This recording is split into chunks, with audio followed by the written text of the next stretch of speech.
iman kita semakin kuat, Islam kita semakin mantap, akidah kita ahli sunnah wal jamaah semakin kokoh.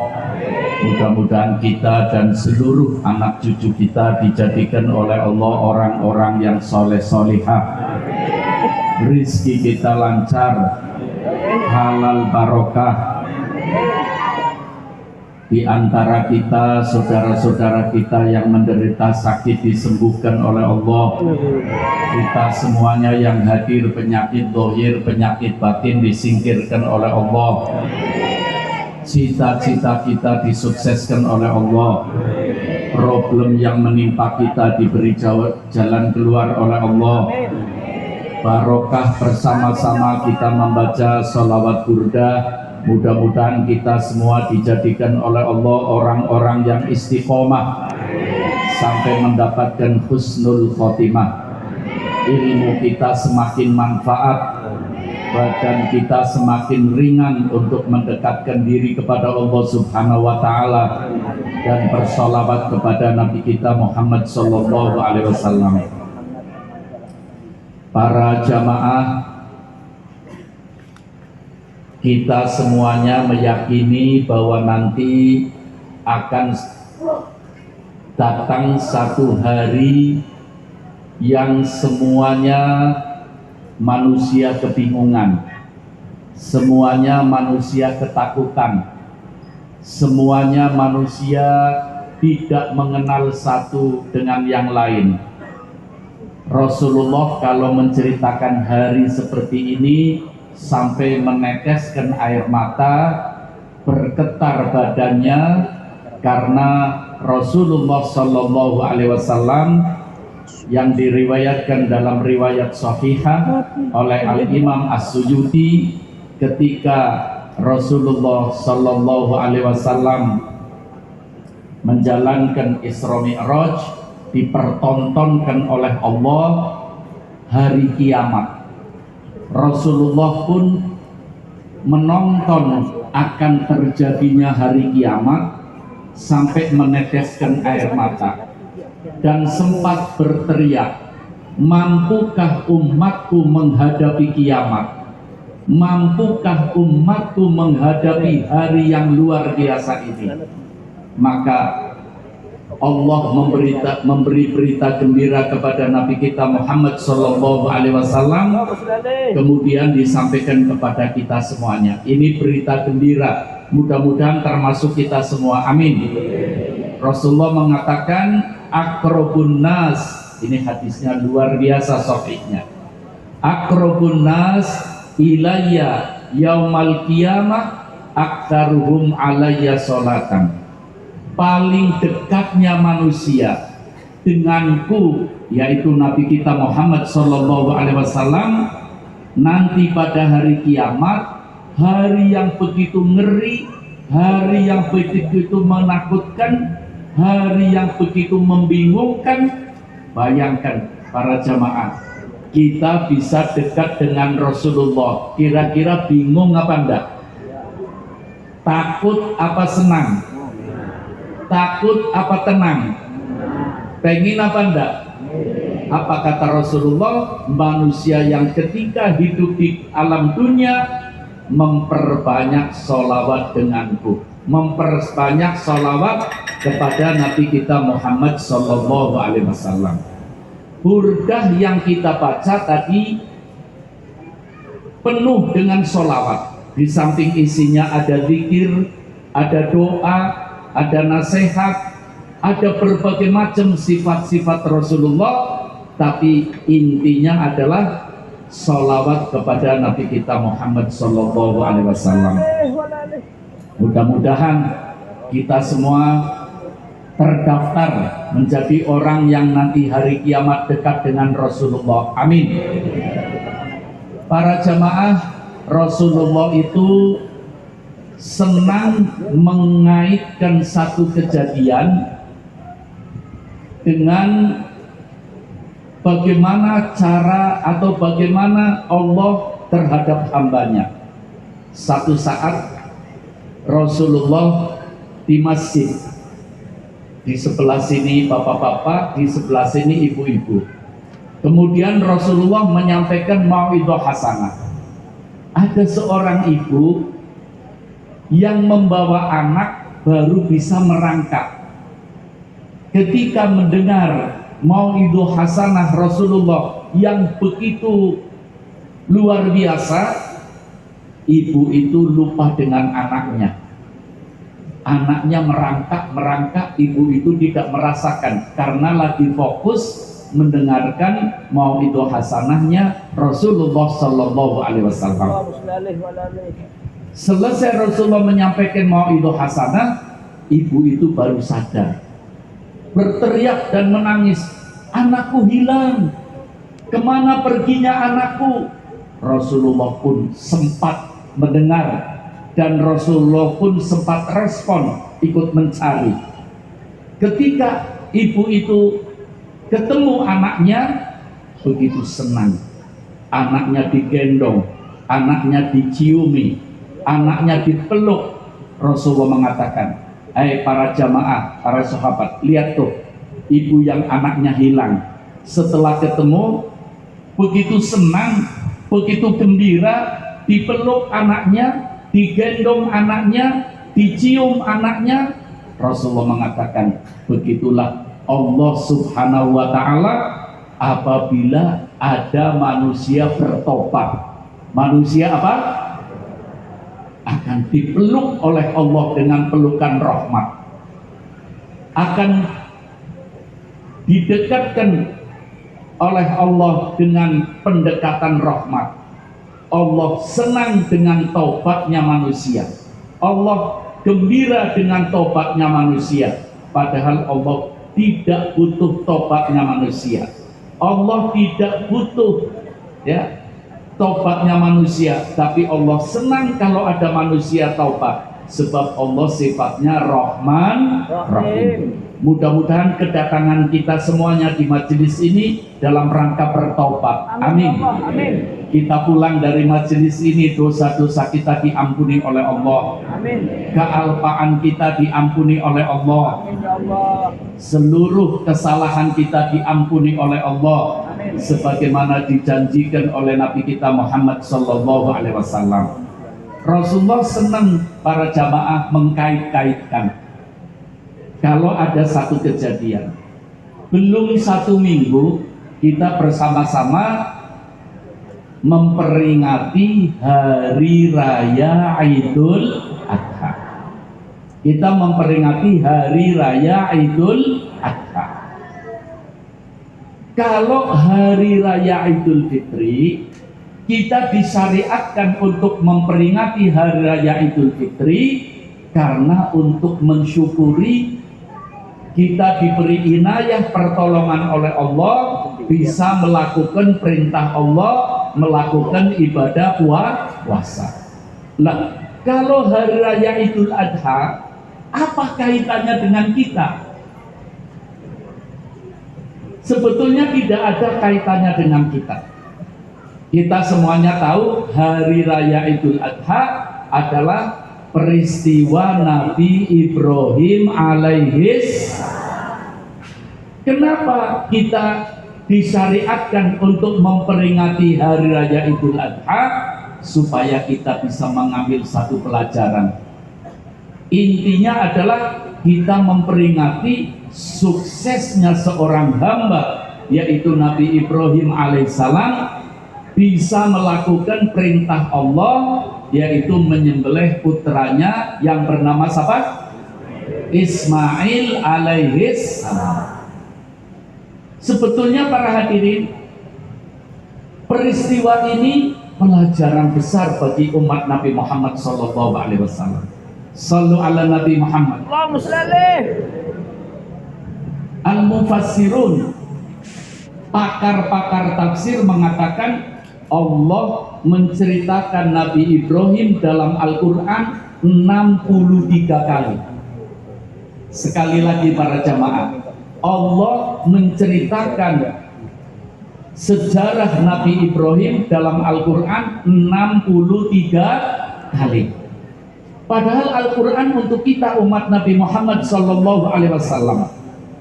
Tapi kenapa Allah menceritakan begitu banyak tentang sejarah Nabi Ibrahim alaihissalam? Supaya kita umat Nabi Muhammad sallallahu alaihi wasallam bisa menteladani keyakinan Nabi Ibrahim. Super yakin. Kalau ngomong orang tua diperintah nyembelih anaknya, ngeri apa enggak? Kelihatannya kejam para hadirin. Tapi Nabi Ibrahim, karena itu perintah Allah, Nabi Ibrahim yakin. Maka dilakukan hal itu.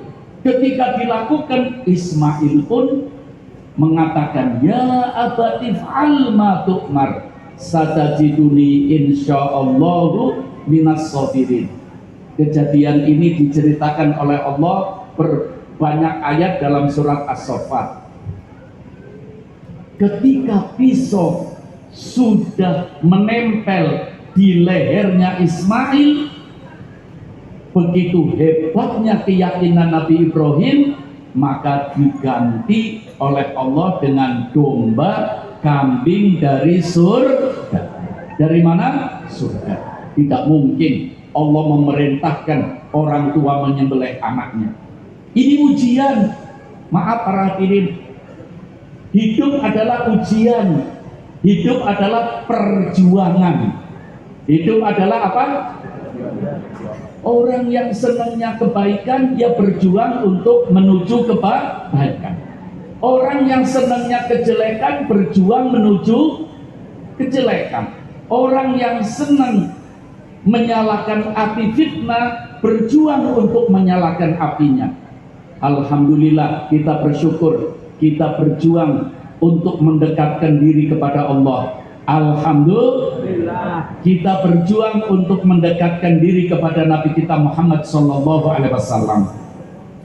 Keyakinan Nabi Ibrahim bahwa itu perintah dari Allah, maka diabadikan oleh Allah, oleh Nabi kita Muhammad sallallahu alaihi wasallam kepada umatnya dengan melaksanakan Idul Adha. Tapi biasanya memang kalau Idul Adha jauh-jauh sebelumnya sudah ribut masalah kambing ya Bu, sudah ribut masalah sapi. Betul apa enggak? Betul. Sebetulnya di balik itu ada yang lebih penting. Di balik itu ada yang lebih harus kita pelajari. Ada yang lebih harus kita tiru dari Nabi Ibrahim. Termasuk adalah suksesnya Nabi Ibrahim. Ketika Nabi Ibrahim sudah yakin, baca nanti surat As-Saffat ayat 99. Ketika Nabi Ibrahim sudah yakin bahwa itu perintah dari Allah, putranya Ismail yang sudah punya kesadaran dipanggil oleh Nabi Ibrahim. Maaf, biasanya orang membayangkan ketika Nabi Ibrahim sudah yakin, kemudian Ismail dipegang, diikat seperti kambing. Itu satu kekeliruan. Lihat surat As-Saffat. Nabi Ibrahim memanggil anaknya dengan panggilan kasih sayang. Ya bunayya. Dipeluk itu Ismail. Wahai anakku sayang. Inni ara fil manami anni adbahuka. Wahai anakku, aku diperintah oleh Allah untuk menyembelihmu. Nabi Ibrahim masih memberi kesempatan kepada Ismail. Setelah diberitahu, Ismail, aku diperintah oleh Allah menyembelih kamu. Nabi Ibrahim memberi kesempatan. Fandur madza taro. Bagaimana pendapatku nak? Sallu ala Nabi Muhammad. Sallu ala Nabi Muhammad. Jika Nabi Ismail ketika diberitahu sama ayahnya dan ayahnya memberi kesempatan, bagaimana pendapatmu nak? Kalau Ismail langsung melarikan diri, Ismail kabur, kira-kira Nabi Ibrahim sukses apa gagal? Sukses apa gagal? Tapi nyatanya Nabi Ibrahim sukses apa gagal? Sukses. Kenapa? Anaknya spontan memberi jawaban. Ya abati fa'al ma tu'mar. satajiduni insyaallahu minas sabirin. Spontan Ismail mengatakan, lakukan wahai ayahku sayang, aku akan sabar apapun resikonya. Begitu taat Nabi Ismail, sampai mau disembelih saja taat kepada orang tua. Itulah anak yang birrul walidain, hasil didikan orang tua, hasil didikan orang tua. Orang tua yang mendidik anaknya, yaitu Ibrahim. Nabi Ibrahim itu mengharap Ismail jadi orang soleh sebelum Ismail ada di perut ibunya. Nabi Ibrahim sudah berdoa, Robbi habli minas. Nabi Ibrahim, Nabi, Rasul, Ulul Azmi, Khalilullah, 4 kedudukannya di sisi Allah, berdoa untuk anaknya menjadi orang soleh. Maaf, saya dengan para jamaah sama. Nabi bukan, Rasul bukan, wali bukan. Kalau orang tua doakan anaknya, kira-kira anaknya jadi apa? Ini yang perlu kita pelajari. Ayo terus kita doakan anak kita. Sallu ala Nabi Muhammad. Sallu ala Nabi Muhammad. Tidak kalah pentingnya para hadirin, baca surat Ibrahim ayat 40. Nabi Ibrahim berdoa, Rabbi ij'alni muqimas shalah. Ya Allah, jadikan aku orang yang istiqomah melakukan sholat. Nabi Ibrahim sambung, wa min dzurriyyati. Yang paling penting anak cucuku ya Allah, supaya menjadi anak cucu yang istiqomah melakukan sholat. Ini kita tiru para jamaah. Anak kita doakan, anak kita didik, anak kita terus dipantau sholatnya. Insya Allah anak kita menjadi anak-anak yang soleh-solehah. Anak kita yang bakal mendoakan kita ketika kita sudah di alam kubur. Mungkin anak kita akan membukakan pintu surga untuk kita. Amin. Para hadirin, ada kejadian tentang Nabi Ibrahim yang sangat luar biasa. Nabi Ibrahim itu, para hadirin, hidup di negara namanya Babilonia. Negara Babilonia ketika itu negara paling kaya, superpower, negara adidaya yang dipimpin oleh seorang raja kafir namanya Raja Namrud. Raja siapa? Namrud. Para jamaah, sebelum saya melanjutkan sedikit tentang kisah Nabi Ibrahim dengan Raja Namrud, perlu kita perhatikan kembali tadi. Ayo ambil pelajaran dari peristiwa korban. Peristiwa korban. Sudah berapa ribu tahun sih Nabi Ibrahim kejadiannya? Tiap tahun kita peringati. Itu intinya mengingatkan kita supaya kita perhatian kepada anak-anak kita. Anak kita adalah aset kita. Anak kita adalah yang bisa membahagiakan kita dunia dan akhirat. Sekali lagi, barokah majelis sholawat burdah. Mudah-mudahan putra putri kita menjadi putra putri yang soleh-soleh. Amin. Ya Allah. Hidup adalah perjuangan. Hidup adalah ujian. Lihat Nabi Ibrahim. Nabi Ibrahim diperintah oleh Allah mengingatkan Raja Namrud. Sallu ala Nabi Muhammad. Nabi Ibrahim diperintahkan oleh Allah mengingatkan siapa? Raja Namrud, bahwa Tuhan yang berhak disembah adalah Gusti La ilaha. Maaf, ketika Raja Namrud diingatkan oleh Nabi Ibrahim, Raja Namrud iman apa membangkang? Iman apa membangkang? Membangkang. Makanya kita kalau hadir ngaji siap mendengarkan, insya Allah siap mengamalkan. Amin. Amin. Sebab lagi diingatkan. Malah Nabi Ibrahim, Raja Namrud merintah supaya Nabi Ibrahim ditangkap. Nabi Ibrahim dipenjara. Ketika Nabi Ibrahim di penjara, Raja Namrud memberi komando. Maaf, ini diceritakan oleh Allah dalam Al-Quran. Suratnya saja surat Ibrahim dan dalam surat Al-Anbiya. Ketika Nabi Ibrahim ditahan, Raja Namrud memberi komando kepada seluruh negara untuk mengumpulkan kayu bakar. Kalau yang mengumpulkan kayu bakar, orang sak negara, kira-kira kayu bakarnya seperti apa ibu-ibu? Seperti gunung. Setelah kumpul, kemudian Namrud membuat panggung. Pengen lihat, ingin membakar Nabi Ibrahim, pengen lihat bagaimana terbakarnya Nabi Ibrahim. Namrud ada di panggung.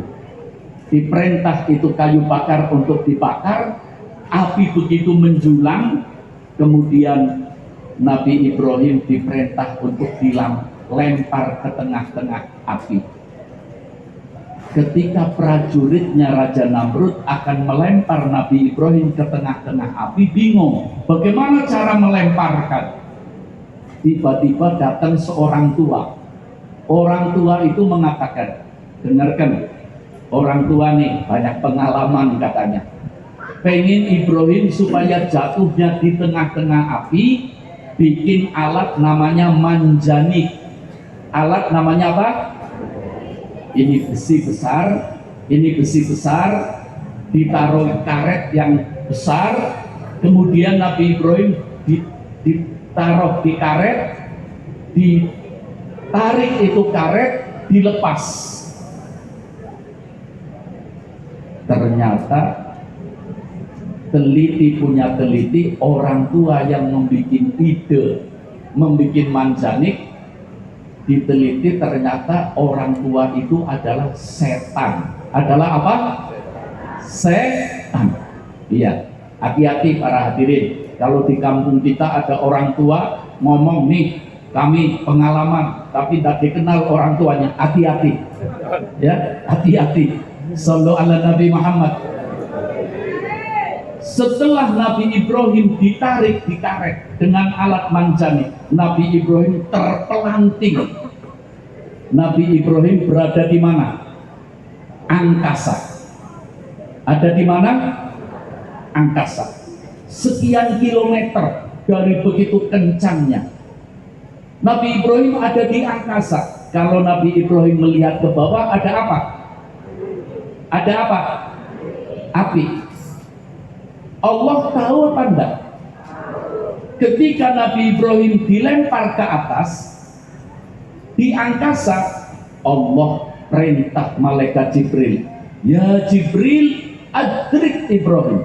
Kata Allah, Jibril, tangani Ibrahim, jangan sampai jatuh di apinya Raja Namrud. Itu malaikat Jibril lari terbang sampai mengatakan, aku sejak hidup, katanya malaikat Jibril, belum pernah capek seperti ini. Takut Ibrahim sampai nyemplung. Sampai apa? Di apinya Namrud. Setelah ketemu di atas, Nabi Ibrahim biasa ketemu malaikat Jibril. Ketika ketemu di atas, di angkasa, malaikat Jibril bukan mengatasi Nabi Ibrahim, justru menguji Nabi Ibrahim. Malaikat Jibril mengatakan, ya Ibrahim, alakah hajah ilayya? Hai Ibrahim, apa butuh pertolonganku? Katanya siapa nih? Malaikat Jibril. Maaf, kalau model kita lagi gawat seperti ini, ada orang mau nolong, jawabannya apa Bu? Iya, cepat, kan gitu ya Bu.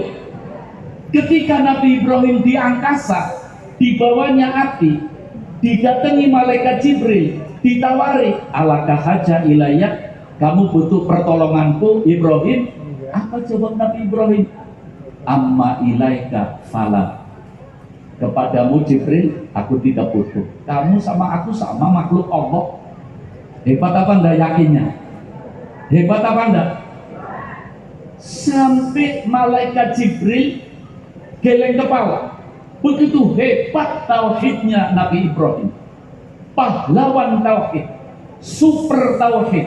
markas tauhid. Mudah-mudahan kita tauhidnya lebih tebal lagi, lebih kuat lagi. Amin. Amma ilaika, kata Nabi Ibrahim, kepadamu Jibril, aku tidak butuh. Kamu sama aku sama makhluk Allah. Malaikat Jibril ngajari Nabi Ibrahim untuk berdoa. Kalau begitu, tidak butuh pertolonganku, ayo berdoa kepada Allah. Nabi Ibrahim disuruh doa. Apa jawab Nabi Ibrahim? Ilmuhu bihali yughnini an su'ali. Allah, sallu ala Nabi Muhammad. Sallu ala Nabi Muhammad. Jibril, Allah Maha tahu. Aku ini akan dibakar karena sedang menyampaikan tauhid agama Allah. Pengetahuan Allah tentang aku sekarang di angkasa, sebentar lagi aku akan nyemplung. Allah sudah tahu, tidak usah aku berdoa. Hebat apa enggak, Bu? Kemudian Nabi Ibrahim menyebut hasbunallah wa ni'mal wakil. Hasbunallah. Ibu-ibu apalkan hasbunallah wa ni'mal wakil? Apal apa enggak? Ini sejarah. Siapa yang pertama kali mengucapkan hasbunallah wa ni'mal wakil? Siapa? Siapa? Yang semangat? Siapa? Di mana? Di angkasa. Ketika Nabi Ibrahim mengatakan hasbunallah wa ni'mal wakil, Allah dengar apa enggak? Cukup bagi aku, penolongku adalah Allah. Spontan Allah memerintahkan api. Ya naru, lihat surat Al-Anbiya. Ya naru kuni bardan wasalaman ala Ibrahim.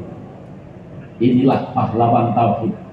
Ketika Nabi Ibrahim di angkasa mengucap hasbunallah wa ni'mal, Allah spontan, wahai api, jadilah kamu dingin dan membawa keselamatan untuk Ibrahim.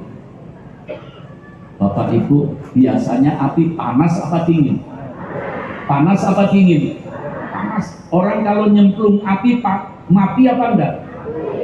Tapi api diperintah oleh Allah, api, jadilah kamu dingin dan membawa keselamatan. Nabi Ibrahim nyemplung ke dalam api. Panas apa dingin? Panas apa dingin?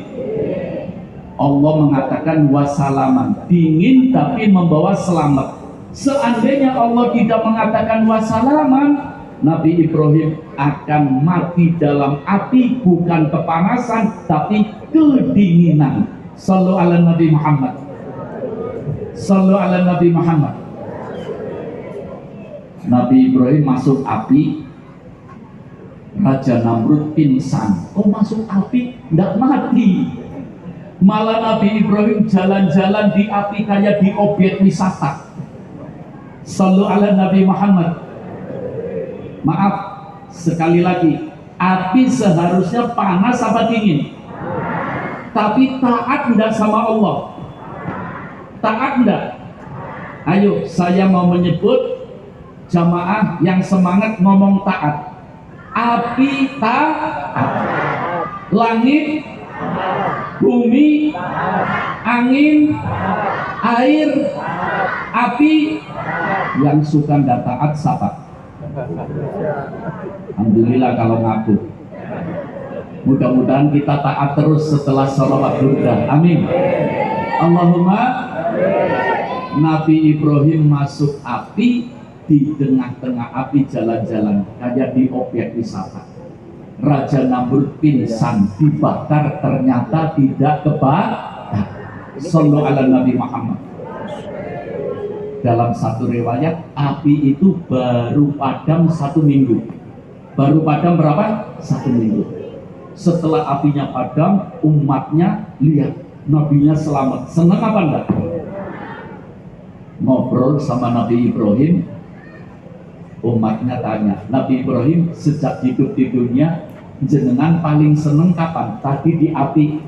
Enak, adem. Sallu ala Nabi Muhammad. kalau kita pengen selamat, ayo tingkatkan keyakinan kita, tingkatkan tauhid kita, perbanyak baca hasbunallah, hasbunallah. Kalau mau dilengkapi boleh dalam ayat lain, nikmal maula wa ni'man nasir. Jadi hasbunallah wa ni'mal wakil, nikmal maula wa ni'man nasir. Kata Rasulullah, umatku yang setiap hari baca hasbunallah wa ni'mal wakil, ini hadis sahih, akan dilindungi oleh Gusti Allah 7 kali. Tiap hari baca berapa? 7 kali. Mudah-mudahan kita tidak ada sesuatu yang membahayakan. Kata Rasulullah, umatku kalau menghadapi sesuatu yang membahayakan, bacalah hasbunallah wa ni'mal wakil 41 kali. Insya Allah yang membahayakan disingkirkan oleh Allah. Allahumma. Para jamaah, saya tidak panjang lebar. Mudah-mudahan apa yang saya sampaikan walaupun sedikit menambah keyakinan kita, amin, menambah kekuatan tauhid kita, amin. Selalu membaca, ayo bersama-sama, hasbunallah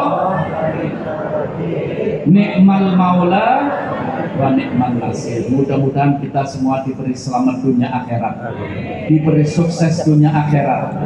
Seperti Allah sudah memberi inayah pertolongan, kita bisa ngaji, mudah-mudahan terus Allah bisa memberi pertolongan, kita bisa mengamalkan.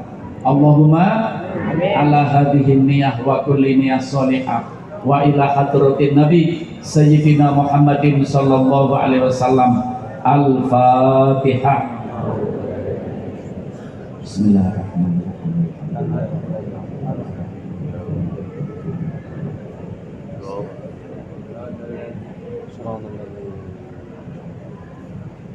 Bismillahirrahmanirrahim. Alhamdulillahirabbil alamin.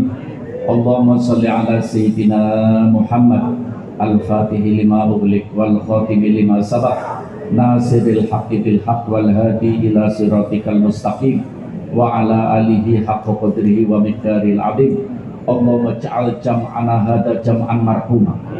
Allahumma ja'al jam'ana hadza ya Allah jam'an marhuma wa tafarruquna min ba'dihi tafarruqan maksuma wa la taj'al fina wa la ma'ana syaqiyan wa la mahruma ya arhamar rahimin ya arhamar rahimin ya arhamar rahimin. Farrij 'alal muslimin, farrij 'alal muslimin, farrij hammana ya Allah. Rabbana atina fid dunya hasanah wa fil akhirati hasanah wa qina adzabannar. Sallallahu alaihi wasallam Muhammadin wa ala ali sayyidina Muhammad.